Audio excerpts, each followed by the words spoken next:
Then, one night he woke me up from my sleep, and I'll never forget how surprised I was, because I'd never seen him move or talk. He said, "He's coming. Get out now."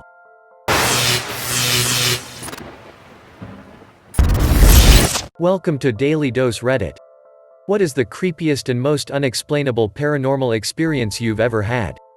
When I was around 12, my mother had to go out of town for a bit and she left me home alone for a few days. We lived close to relatives, so it wasn't a big deal back then. She refused to give me a mobile phone because she figured she could just call me on the landline if anything came up. She told me the date when she'd be back, and that was that. The date arrives and I hear my mom knocking on the door downstairs, calling my name. My dog, who loved her, got excited when she heard her voice and ran down ahead to greet her. She got to the door, freaked the hell out, and ran back upstairs to me. I refused to go down and open the door. The phone started ringing and the knocking stopped. I picked up the phone to hear my mom say, "Hey, I'm sorry, I have to stay one more day here. I'll head home tomorrow." I was a rookie cop when my brother committed suicide. He was one of my older siblings, but we were very close. He died in another state, and I had a lot of guilt then about not recognizing the signs. His remains were in bad shape by the time he was discovered, so it was a closed coffin service. About a week after he died, I was back at work one night, and my partner and I see a pimp pistol whipping one of his girls. I jump out and the pimp sees me and the foot chase was on. I was running after him, gun in hand, and he cuts through a narrow corridor under a building that leads to a courtyard in the middle. Right before I reach the courtyard, I hear, "It's okay," in my dead brother's voice. I hit the courtyard and the guy is against the side pointing a gun at my head. I froze for a second and then started beating him in the head with my revolver. Till this day, I don't know why I didn't just shoot him.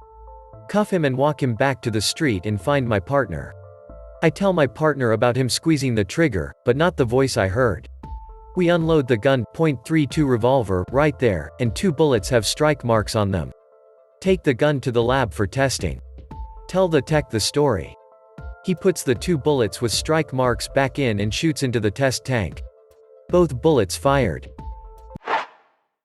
Middle of the night, sleeping. I hear a sound like someone is taking a paperclip from my desk and throwing it against the wall, and it bounces across the desk. I wake up to this noise, turn on the light right by my bed as I sit up. I look over and see nothing. Weird. As I'm ready to lay back down, my 20-pound steel gumball machine falls from the shelf over my bed directly onto my pillow where my head was not 30 seconds earlier. I flip out and scramble out of my bed as I'm totally taken by surprise. As I stand up, I feel something under my feet, a paperclip.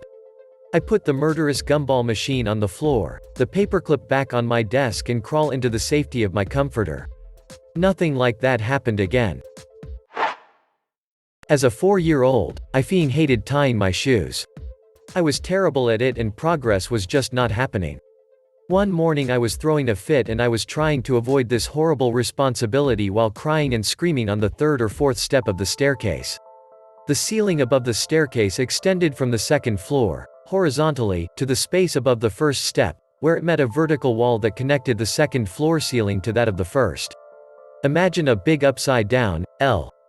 So my punkass is screaming on one of the lower steps, and my gaze drifts upwards after a few minutes. I stop crying immediately, and I go silent. I distinctly remember seeing a man in a sharp black suit with the head of a boar, only blue and complete with tusks and fur, bracing himself in the corner of the ceiling, like a ninja, above my head staring down at me. He didn't say anything to me, but I know what he wanted. My mom began to ask me what happened, noticing my abrupt change in mood, and I cut her off in a monotone, saying only, "He told me to be good." I lived in a haunted apartment. It was 2 rooms, but one of the rooms was locked, and I didn't have the key. So I only had one small room as kitchen, dining room and bedroom, and a screened-in porch. There were 2 especially freaky events.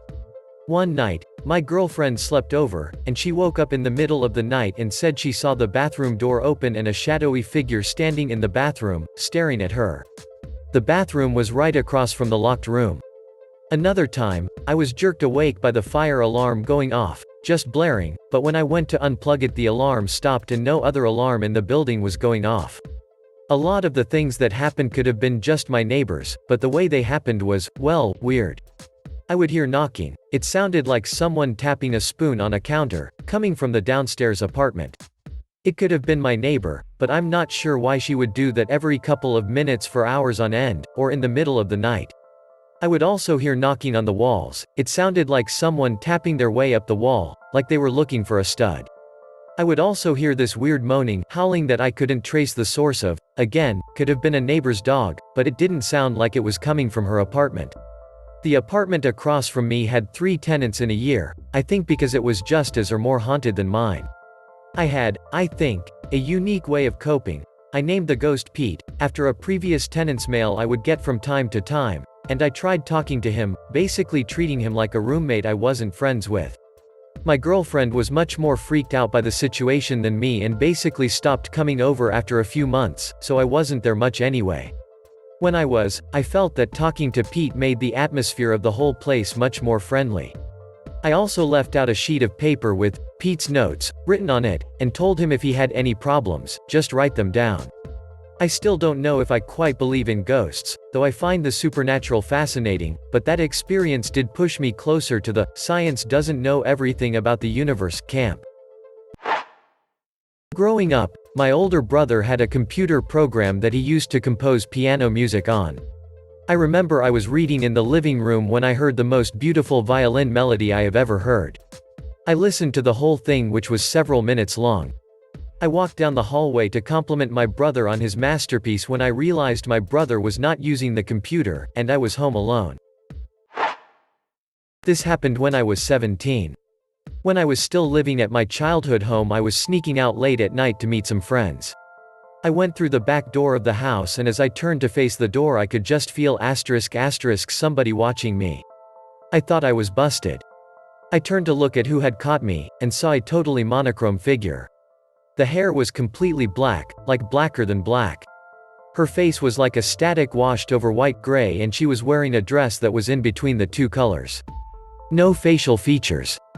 Just the silhouette of a young girl facing me. I reached for the door as fast as I could, and when I went to shut it, it closed very quickly on me. I bolted through my yard and onto the street and couldn't shake the feeling I was being followed. I stayed at my friend's that night. Soon after this happened, I was up late with my mom watching a movie. My dad had just passed away. We finish our movie up and say goodnight after turning off the TV, stereo receiver, and DVD player, all with their own remotes. After a short amount of time in bed, and the TV on with no input. My mom and I meet in the hallway, surprised to see that we had both been awoken to an empty house. A few years ago, when I was 23-ish and graduated from college, I finally told my family about the first occurrence. Before I am able to finish my description of the ghost, my mom finishes for me, telling me that her and her friend used to see a little girl in our backyard playing in a sundress. Our neighbor, who was the original owner, shared a story with us about the family that originally bought the house after it was built. It was a young family whose daughter passed away from leukemia. She would have been about the right age. Looking back, the girl wasn't scary or harmful. My sister had the same impression. To this day I believe what we saw and haven't seen anything like it ever since. My stepmom and my dad used to work opposite shifts for a while. He was on nights, her on days. They had a set of baby monitors from when my sister and I were babies. My dad said they could record short messages with them, and they would leave them out on the coffee table for the other to hear when they got home from their shift.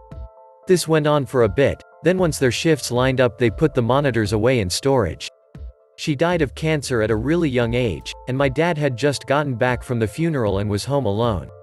He spent that night going through their things, packing some of her stuff away. He said he had one of the baby monitors sitting out on the coffee table, and it woke him up in the middle of the night with an old message going off on repeat that she had recorded. It said, "I love you Mike, I love you Mike," over and over. My dad told me he just sat on the couch in the dark and listened to her message until the batteries died. A couple of weeks later he had picked his kids up for the weekend. After my sister and I went inside, he said he was sitting on the porch smoking, and a strong gust of wind blew, and he said he could smell her perfume that she always wore. It scared me hearing those stories as a kid, but now I can see the beauty and peace in those experiences. This didn't happen to me, but it happened to my dad. We used to live in a home that was part of the Underground Railroad. It had a few hidden crawl spaces around the house. While we lived there, my brothers started sleepwalking and talking. One night while my parents were sleeping, they heard my little brother scream from my bedroom even though he slept downstairs. My dad ran up there, but my bedroom door was closed like something was blocking it, so he kicked the door open. But when he kicked it open, a shadow ran past him and my room was ice cold. My brother was laying on my bed, sound asleep, pointing at the closet screaming, "Get her, Daddy, get her." My dad looked but saw nothing but darkness, quickly picked up my brother who was stiff as a board, covered in sweat, and ran out. When my brother finally woke up that morning, he remembered nothing that happened. After we moved out, he stopped sleepwalking. When I was a kid, I lived in a house that was haunted with all sorts of paranormal beings. One of my first memories was actually an experience with one of these beings. I was about 4 years old, standing in the entryway in our house, facing the door. I stop and notice there are two people standing in front of the door, staring at me. One was a tall, middle-aged man, dressed in a black 1900s-era suit. The other was a boy, wearing what I figure now was a red baseball uniform. The boy looked up at the man and said, "Why is he staring at us?" And the man replied, "It's okay. He can't see us." I still remember that experience clear as day, almost 14 years later. We also had multiple incidents of poltergeist activity. Stuff like baskets literally flying 10 feet off the wall and aimed at me and my family, pictures falling daily, etc. My sister also used to see priests and some of our deceased relatives from her crib. My grandfather was a bad man. Alcoholic, extremely violent, tried to kill my grandmother in front of their kids. One of his less horrible acts was abandoning my grandmother with their 6 kids, all under the age of 12. Some of his kids maintained minimal contact with him. He lived about 30 or 40 miles from my grandmother and the 2 kids who'd stayed in the area. When he was in his 80s, he was hospitalized and then passed away in the middle of the night. In the morning, his oldest child, one of my aunts, went to the morgue to identify the body and fill out paperwork. On her way, she stopped by my grandmother's to break the news.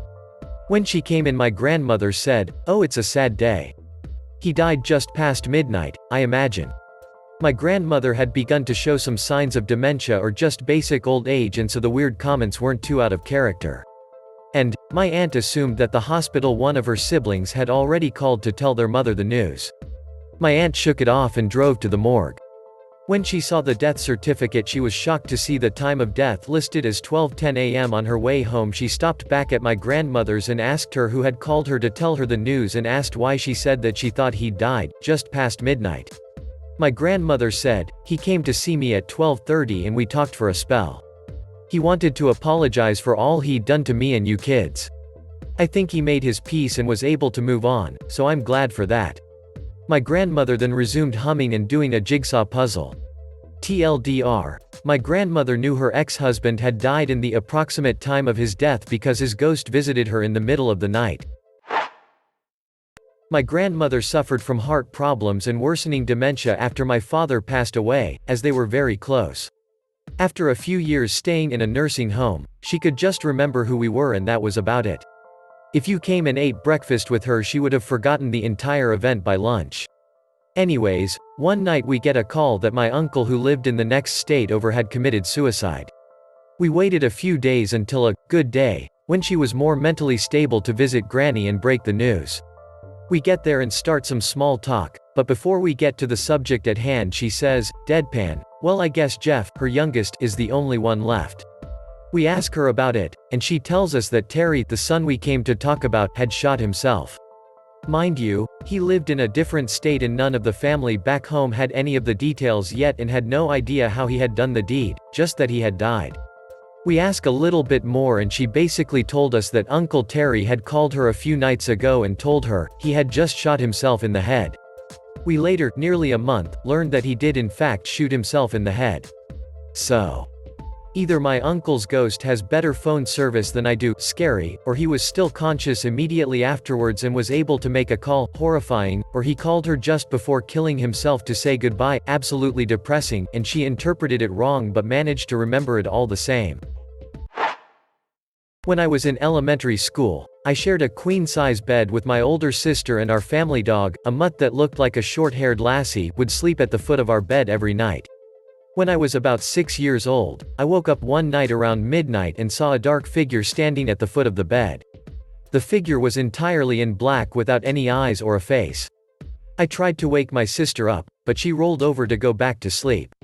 My sister must have accidentally kicked the dog, because the dog woke up and raised her head and started growling at the figure at the foot of the bed. The growling then woke my sister up and she saw the figure and started screaming. When my parents came into the room and turned the light on, nothing was there. To this day, both my sister and I are adamant that we saw a ghost or other demon in our room. We know we aren't crazy because the dogs saw it too. I woke up to a tall dark figure that was standing a foot from my bed too. Except it did have bright, human-like eyes in contrast with its dark body. I don't know how long it was there while I was asleep, but even though I was unconscious, I somehow became aware that I was being watched. The feeling of being watched was very intense. So I opened my eyes, sat straight up, and stared directly at it. We stared at each other for what seemed like a long moment. I might be sounding crazy, but I felt like it wanted me to know it was there and it was gauging my reaction towards it. It occurred to me that under different circumstances I probably would have been scared upon suddenly seeing a dark unknown shadow, but in reality I was too tired to care. I didn't dare blink until it dissipated away like smoke. Then when the heavy feeling of being watched finally went away, I lied back down and immediately went back to sleep. Not a scary ending, but it was a memorable moment for me. When I was younger, my older brother and I would randomly see this tall dark shadowy figure wearing a top hat, think Abe Lincoln, walk down the hallway in the house we grew up in. It had no distinct features, just a shadow, but standing in the middle of the hallway. It would always stop just outside our bedroom doors, and just stand there for a moment and continue walking down the hallway. Whenever we would run out to the hallway to see it walking away, it was always gone. I was always fully awake when I saw it. My brother said he woke up a few times and couldn't move with it standing at the end of his bed, then it would just disappear. We had an old German Shepherd who would bark non-stop every time we saw it. We would see it a few times a month for years until my parents split up and my mom moved out. When we got older, I remember my brother and I both mentioning it happening to our aunt, on mom's side, one night when she was visiting us, and she turned as white as a ghost. She told us that when her and my mom were growing up, whenever my mom was around she would always see the same thing at night time. After that we mentioned it to our dad and he said the same thing. The entire time he was with our mom he always saw the same thing. These sightings all happened in different states' houses. I asked my mom about it once and all she would ever tell me is that when she was little and lived in Mass, she used to have a guy in a top hat follow her around. She said she never saw the shadow figure though. She passed in 2012. I saw the top hat shadow about 30 minutes before she passed, then found out about her about an hour later. That was the first time I had seen it in 10-ish years, and the last time. I saw my deceased ex-husband in my kitchen. I was watching TV in my living room in the middle of the day, and kept hearing this sound, like someone was jiggling their change around. And it was loud, as if it were in the room with me. I paused my TV yet the sound persisted. So I start to look around the room and when I got to the kitchen, I saw him standing there. He was looking around, as if taking stock of my apartment. Oh, and he was jiggling change in one hand, while flipping a quarter in between his fingers with the other hand. Something he did a lot when he was alive. He turned his head and saw me frozen, staring at him. The expression on his face was something I knew I would never forget. With the expression like, "You can see me." I don't know how long we stared at each for, but I turned away when I started to hear my cat ripping up the feeing carpet again in the other room. When I turned back to my ex, he was gone.